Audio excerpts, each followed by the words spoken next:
할렐루야. 네. 이렇게 빈자리가 많은 거 보니까 이렇게 귀향길에 있는 성도들이 많이 있는 것 같습니다. 대신 또 보니까 이렇게 고향을 방문해 주신 분들도 계신데, 잘 오셨습니다. 요즘 명절 그러면 굉장한 스트레스라고 하더라고요. 어제 인천공항을 빠져나간 사람이 15만, 제천 인구보다 많습니다. 그래서 명절 스트레스에서 벗어나서 이제는 해외로 여행을 가는 그런 추세가 되었습니다. 요즘 인터넷에서 아주 재미난 물건을 팔아요. 어떤 물건을 파냐면 명절에 가서 일하지 않기 위해서 가짜 깁스를 판다고 합니다. 그래서 정말 이게 사실일까 하고 확인을 해봤어요. 어제 교육자들하고 같이 식사를 하러 가면서 확인을 해봤더니 깜짝 놀랐습니다. 오른쪽 깁스 벌써 품절. 17,000원에 파는데 오른쪽 깁스가 벌써 품절이 되었어요. 그래서 깜짝 놀랐습니다. 또한 요즘 그런 메이크업이 유행한다고 합니다. 아파 보이는 메이크업. 그래서 분홍색 립스틱을 칠하고, 그리고 이 화장을 평소보다 더 이렇게 톤을 환하게 하면 아파 보인대요. 창백해 보인대요. 입술만 선명하고. 그래서 아파 보인대요. 그래서 이 시댁에 가면 일을 하지 않을 수 있대요. 이 깁스를 하고 가거나 아니면 아파 보이는 화장 컨셉을 하고 가면 일을 하지 않으려고. 그런데 여러분, 사실 명절만큼 또 우리 가족들을 만날 수 있는 유일한 시간은 없습니다. 그렇지 않습니까? 그리고 여러분, 우리 그리스도인의 말에는 권세가 있어요. 그래서 오늘 우리 앞뒤 좌우에 계신 분들과 함께 인사할 텐데 이렇게 인사하겠습니다. 이따 여러분 가족들을 만나더라도 그렇게 인사하시면서 안아주세요. 우리 함께 인사하겠습니다. 사랑하고 축복합니다. 왠지 밋밋하죠, 그렇죠? 우리 그러면 평소에 하던 제스처 이렇게 하면서 우리 앞뒤 좌우에 이번에 인사하지 않은 분들과 함께 인사하겠습니다. 사랑하고 축복합니다. 사랑하고 축복합니다. 아멘. 오늘 여러분들과 함께 전도서 24번째 강의 말씀, 창조자를 기억하라. 이런 말씀의 제목을 가지고 은혜를 나누고자 합니다. 다음 주까지 이 말씀은 창조자를 기억하라 2, 다음 주는 2인데 오늘 1이에요. 여러분들과 함께 말씀을 나누고자 합니다. 뛰는 놈 위에 항상 나는 놈이 있습니다. 그렇지 않습니까?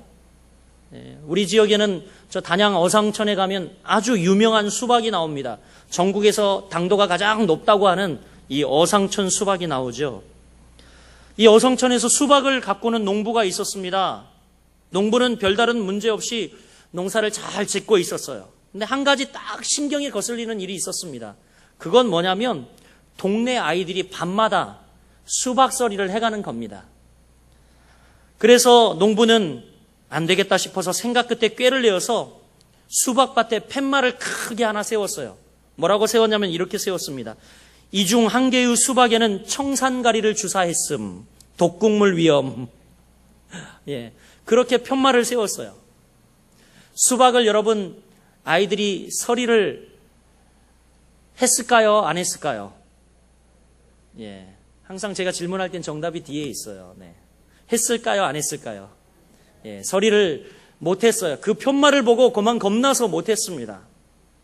다음날 농부가 수박밭에 가서 수박을 세보니까 수박이 그대로 그 숫자였어요. 너무 마음이 뿌듯했어요. 기쁜 마음으로 돌아가려다가 그런데 자기가 세운 팻말 밑에 조그만 글씨로 써있는 글씨를 발견하게 되었습니다. 농부가 가까이 가서 그 글씨를 읽고 나서 자지러지게 놀랐어요.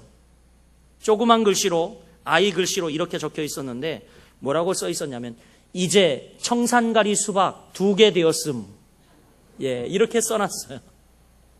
무슨 말인지 잘 모르시는 분들이 계시는 것 같아요. 여러분, 소탐대실이라는 말이 있습니다.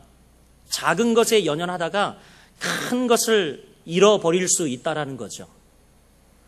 작은 것에 연연하지 마시고 여러분 인생 눈을 크게 열어 큰 것, 그리고 그 크신 우리 주님을 바라보는 여러분 되시기를 간절히 소원합니다. 우리 삶 가운데 무엇을 우리 생각의 염두에 두고 생활하느냐, 그것에 따라 우리의 삶의 모습은 아주 크게 달라집니다. 여러분 무엇을 생각하고 무엇을 바라보고 또 누구를 생각하며 사느냐, 이것은 우리의 삶의 방식, 양태를 크게 다르게 만듭니다. 특히 여러분 가슴 속에 선망하는 대상, 누구를 추종하는가, 추종의 대상, 이것에 따라 우리의 인생의 향방이 바뀝니다. 여러분의 삶의 멘토는 누구입니까? 누구를 여러분 큰 바위 얼굴로 삼고 있습니까? 또 여러분 인생에 나의 모델이 될 만한 사람은 누구입니까? 내가 누구를 존경하고 있습니까? 이것은 여러분의 삶의 방향을 좌우합니다. 그래서 오늘 본문은 청년들에게 이렇게 이야기합니다. 얘들아, 곤고한 날이 이르기 전에 창조자를 기억하라. 즉 너희의 큰 바위 얼굴을 창조주 하나님을 기억하고 그분을 따라가라. 이렇게 얘기하는 거예요. 내가 추종할 대상, 네가 선망할 대상, 네가 바라봐야 할 대상은 바로 창조주 하나님이시다. 이렇게 말하는 거죠. 사랑하는 성도 여러분, 오늘 본문을 통해서 우리가 언제 창조주를 기억해야 하는가, 이 1절 말씀을 중심으로 오늘 여러분과 살펴보려고 합니다. 우리가 언제 창조주를 기억해야 합니까? 그것은 먼저 보다 젊을 때 창조주를 기억해야 한다는 것입니다. 오늘 여러분 12장 1절 말씀은 이렇게 이야기합니다. 너는 청년의 때에 너의 창조주를 기억하라.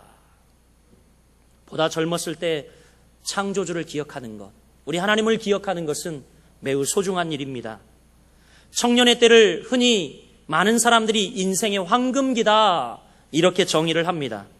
즉 이 시기를 어떻게 보내는가에 따라 우리 인생이 달라지고 성패가 달라질 수 있다는 겁니다. 그리고 중요한 것은 우리 인생은 영원할 수 없다는 겁니다. 영국의 소설가인 에드워드 조지 머러리트는 이런 말을 했습니다. 인생의 황금기는 언제나 세상에 존재한다.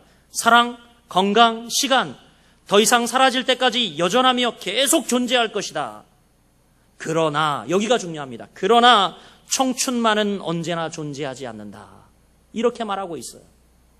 여러분, 우리 인생 가운데 황금기는 언제나 존재한다고 그는 이야기합니다. 사랑도 존재하고 건강도 시간도 더 이상 이것이 다 사라질 때까지 늘 우리 곁에 존재하지만, 그러나 청춘만은 언제나 우리에게 존재하지 않는다.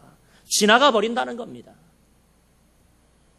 그러므로 언제나 청년으로 있을 것으로 우리가 생각해서는 절대 안 될 줄 믿습니다. 우리의 최대의 착각, 인생의 착각이 뭡니까?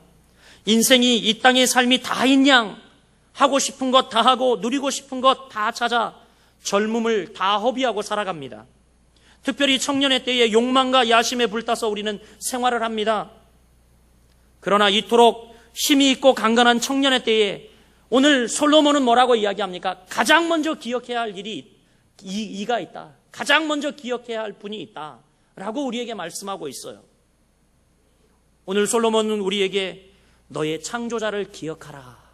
이렇게 말씀합니다. 너의 창조자. 너는 청년의 때에 너의 창조주를 기억하라. 이렇게 말합니다. 귀한 청년의 때에 하나님을 중심으로 목표와 가치관을 진지하게 정립하고 소중한 시간을 설계하라. 이 말씀입니다. 젊었을 때 신앙의 기초를 잘 닦아두어야 여러분 큰 그릇이 될 수 있습니다. 하나님이 유용히 사용하는 그릇이 될 수 있습니다. 가끔 보면 이런 분들이 계세요. 50 혹은 60줄 다 되어서 회개하고 예수 믿고 큰 은혜 받았다고 하면서 신학을 한다, 목회를 한다고 뛰어드시는 분들이 있습니다.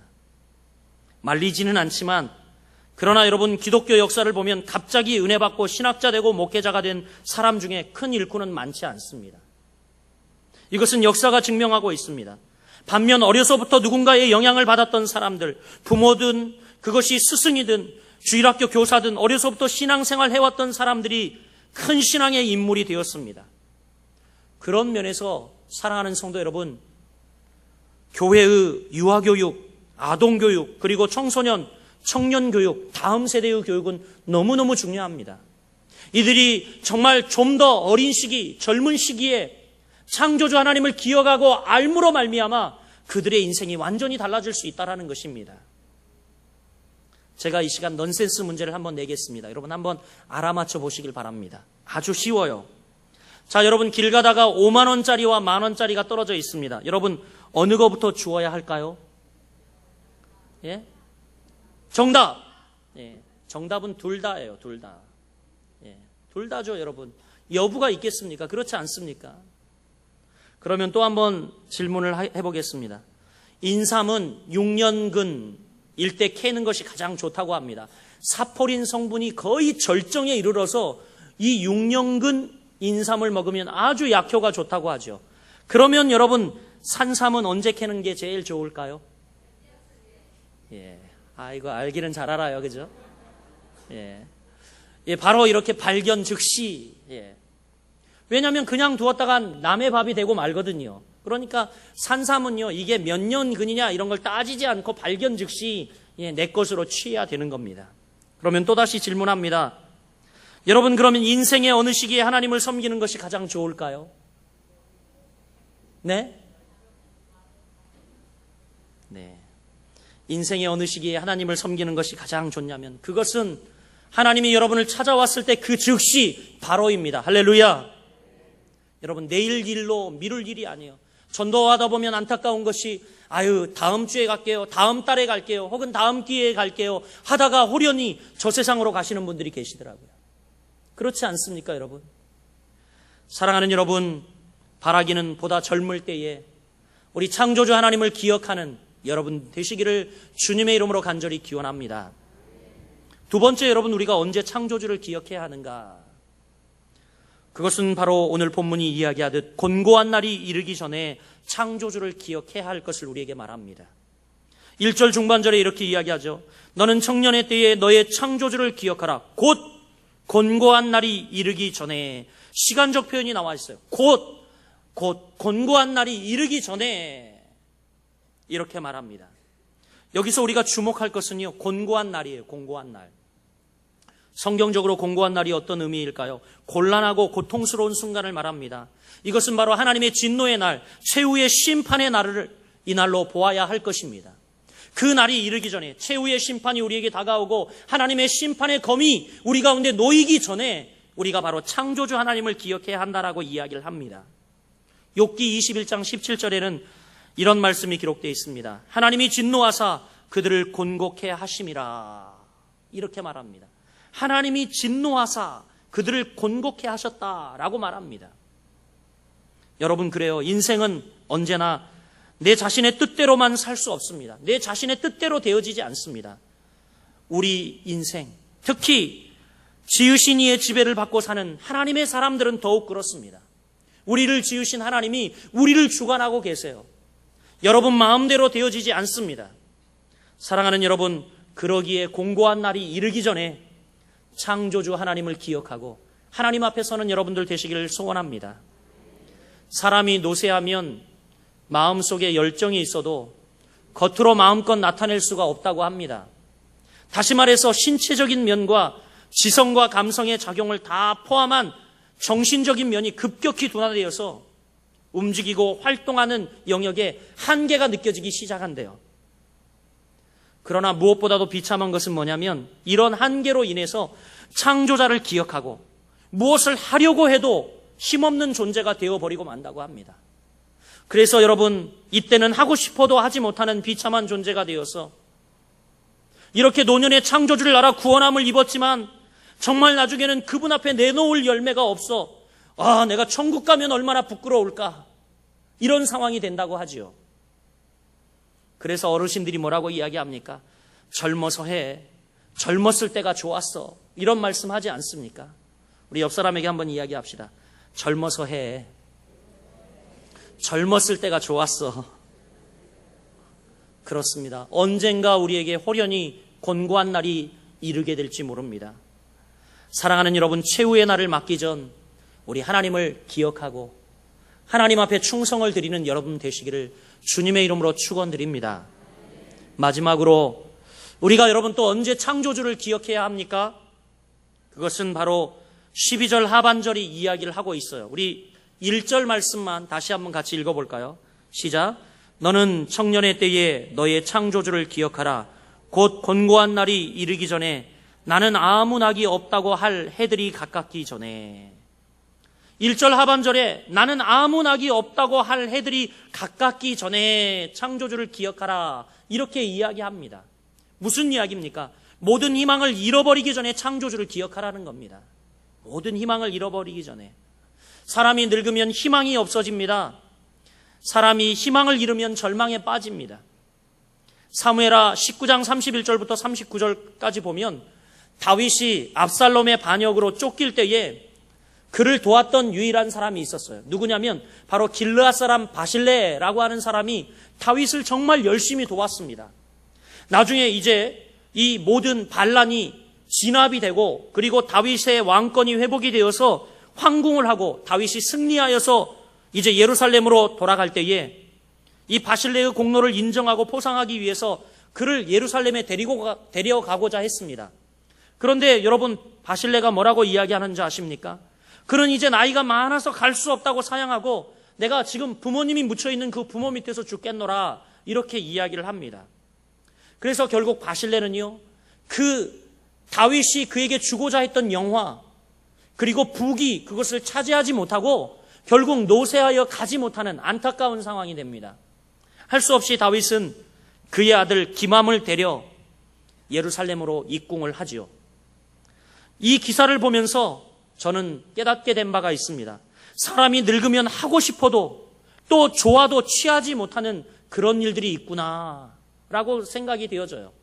여러분, 그렇지 않습니까? 우리가 뭐 이렇게 교회에서도 계속해서 매달 성지순례를 갔어요. 그런데 같이 갑시다. 그런데 너무 연로하셔서 아유, 내가 장거리 차 타는 게 목사님 너무 힘들고요. 그래서 마음은 가고 싶은데 못 가요. 부러워요. 이러시는 분들이 있어요. 그래서 이제 지난번 성지순례 갈 때 저희가 그 소래교회를 갔어요. 소래교회. 이 소래 재건교회를 갔죠. 정확히는 양지 캠퍼스에 있습니다. 제가 다니던 이 총신대 신대원 그 양지 캠퍼스에 원래는 황해도에 있는 교회인데 거기에다 그대로 재건해서 세워놨어요. 근데 소래 간다고 하니까 우리 어르신들이 소래 포구 가는 줄 알고 가시는 분들에게 그 젓갈 사다 달라고 부탁을 하시더라고요. 예. 마음은 원인데 이제 내가 이 연로하고 그리고 가고 싶은 열정은 있으나 육신이 따라주지 않아 못 가니까 가서 젓갈이라도 사다 달라는 겁니다. 여러분, 그렇죠? 정말 그렇습니다. 우리가 사람이 늙으면 하고 싶어도 좋아도 취하지 못하는 일들이 있습니다. 그러므로 우리는 더욱 늙기 전에, 희망을 다 상실하기 전에 더욱 하나님을 기억하고 섬기는 여러분들이 되시기를 소원합니다. 찬송가 450장 찬송처럼 이 450장 찬송 가사를 보십시오. 내 평생 소원 이것뿐, 주의 일 하다가 이 세상 이별하는 날 주 앞에 가리라. 5절은 살같이 빠른 광음을 주 위에 아끼세. 온 몸과 마음을 바치고 힘써서 일하세. 할렐루야. 그렇습니다. 희망을 잃어버리고 곤고한 날이 우리에게 이르기 전에 우리가 힘써도 주님을 알고 힘써도 주님을 섬기는 여러분 되시기를 소원합니다. 이스라엘의 왕 솔로몬은, 오늘 이 전도서를 기록한 솔로몬은 인간으로서는 최대의 부와 영화와 권세를 누린 사람입니다. 그는 그런 사람이었기 때문에 오늘 본문에서 인생이 무엇인가 결론을 내릴 수 있었어요. 그런데 그가 내린 인생의 결론은 뭡니까? 헛되고 헛되며 헛되니 모든 것이 헛되다, 이렇게 인생을 정의하였습니다. 솔로몬, 그는 그의 왕국의 규모가, 인구가 마치 바다의 모래알같이 많았고 그의 국토는 어땠습니까? 저 블레셋 그리고 애굽 땅까지 이르는 정말 천하를 통일하였습니다. 성경은 기록하기를 솔로몬의 1인분 식량은 밀가루가 90석, 소가 30마리, 양이 100마리, 그 외에 숫사슴과 노루와 암사슴과 살찐 새들이었다라고 기록합니다. 뿐만입니까, 여러분? 솔로몬은 웅장하고 화려한 궁궐에서 후비를 무려 700명이나 거느리고 산 호걸이었습니다. 그는 또한 잠언 3천을 지었고 노래를 1005개나 지어서 불렀습니다. 이렇게 넓고 깊은 지혜와 그리고 또한 모든 것을 가지고 누린 솔로몬이 인생을 정의하기를 헛되고 헛되며 헛되고 헛되니 모든 것이 헛되다 고백하고 있습니다. 그런 것들이 있으면 인생이 행복할 것 같았고 또 그것들이 있으면 부러운 것들이었지만 솔로몬은 그런 모든 것들이 별것 아니고 무상하다는 것입니다. 오히려 전도서에 보면 그것을 가지고 있을 때 솔로몬은 근심이 더했고 번뇌가 심했노라고 고백을 하고 있습니다. 이제 11장까지 달려왔던 솔로몬은 12장에서 이 전도서의 결론인 12장에서 곤고한 날이 오고 아무 낙이 없다고 할 때가 오기 전에, 그날이 오기 전에 청년의 시기에 힘이 있을 때에 창조주 하나님을 기억하라. 이것이 의미 있는 일이다. 이것이 의미 있는 인생이다. 우리에게 권고하고 있습니다.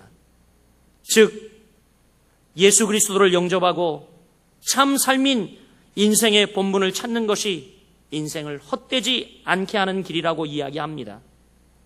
사랑하는 성도 여러분, 그리스도가 없는 생애, 하나님을 떠난 어떤 출세나 성공도 그것이 여러분의 삶의 목적과 평안을 주기까지는 모든 것이 헛되고 헛될 뿐입니다.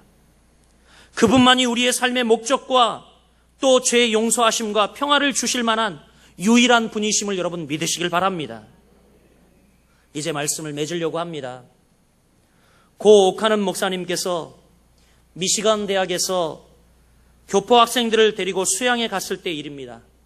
목사님이 학생들에게 죄의 싹슨 사망임을 가르쳐야 했는데 이 꿈 많은 젊은이들에게 죽음의 의미를 보여준다는 것이 그도 젊은 때였기 때문에 굉장히 어려운 일이었다고 합니다. 그래서 속으로 기도하면서 하나님께 지혜를 구하고 있을 때에 순간 하나님이 번뜩이는, 섬광처럼 번뜩이는 지혜를 주셨다고 합니다.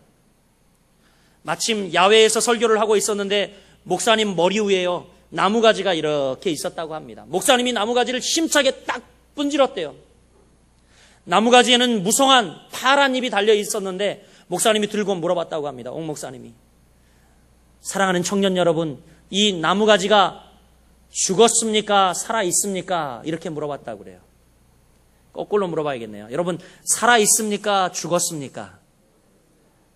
예, 대답이 분산이 되었어요. 어떤 청년들은 살아있다, 어떤 청년들은 죽어있다, 막 서로 의견이 분분했습니다. 옥 목사님이 이제 이 나무가지를 들어서 영적인 죽음을 설명하기 위해서 그 청년들에게 이렇게 질문했다고 합니다. 죽었다고 하는 청년들, 이 나무가지가 죽었다고 하는 청년들, 이 나무가지가 왜 죽었나요? 그랬더니 청년들이 대답하는 거예요. 이제 나무가지가 이미 꺾였잖아요. 꺾여버렸잖아요. 이렇게 이야기를 하더랍니다. 그래서 목사님은 이 나무가지를 들고 이야기를 했다고 합니다. 나무가지가 아무리 파란 잎을 달고 있다 하더라도 이미 원나무로부터 꺾어져 나온 것이므로 죽은 것이다. 우리 인간도 마찬가지다.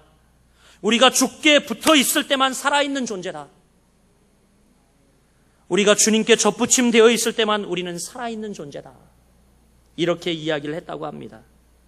사랑하는 거룩한 빛 성광교회 성도 여러분, 한순간, 한 주간도 주님께 붙어있는 존재가 되시기를 주의 이름으로 축복합니다. 또 여러분, 온 가족들이 모여 함께 가족들과 이렇게 만나고 친지들과 만날 때에도 여러분 죽게 붙어 있기를 간절히 소원합니다. 하나님을 기억하고 살아가는 존재가 되시길 바랍니다. 어느 자리에 어떤 처소에 있든 간 여러분 오늘도 그분을 우리의 염두에 두고 살아가는 여러분 되시길 간절히 소원합니다. 이 귀한 청년의 때 하나님을 갈망하고 끝까지 추적하고 붙어있는 삶을 사는 여러분 되시길 바랍니다. 오늘도 솔로몬은 우리에게 이야기합니다. 창조주 하나님을 기억하라. 이것이 가장 복된 인생이다 라고 말합니다. 사랑하는 여러분, 한 주간도 우리 하나님을 기억하고 하나님을 추적하고 갈망하고 그분을 따라 사는 복되고 귀한 한 주간 되시기를, 그리고 귀한 명절 되시기를 주님의 이름으로 축원드립니다. 기도하겠습니다.